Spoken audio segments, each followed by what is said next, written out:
বিগত ১৭ বছরে এমপি মন্ত্রীরা মাদকের ডিলার হিসেবে কাজ করেছে বলে মন্তব্য করেছেন বিএনপির নির্বাহী কমিটির সদস্য অ্যাডভোকেট নিপুণ রায়চৌধুরী।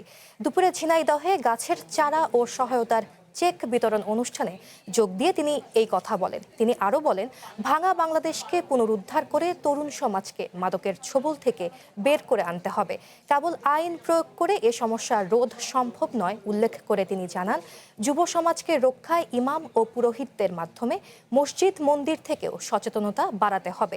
একই সাথে তরুণদের কর্মসংস্থান সৃষ্টি ও খেলাধুলার সুযোগ তৈরির ওপর জোর দেন তিনি।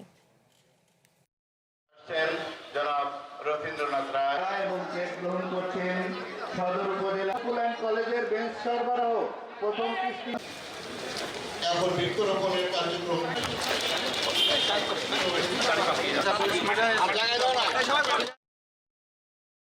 এই মাদকের ছোবল থেকে দেশটাকে আমাদেরকে রক্ষা করতে হবে। কারণ আমরা দেখেছি বিগত সময়ে এমপি মন্ত্রীরা মাদকের ডিলার হিসেবে কাজ করেছে। তো সেই জায়গা থেকে ১৭ বছরের ভেঙে যাওয়া বাংলাদেশকে পুনরুদ্ধার করতে হবে, তরুণ সমাজকে আমাদেরকে বের করে নিয়ে আসতে হবে।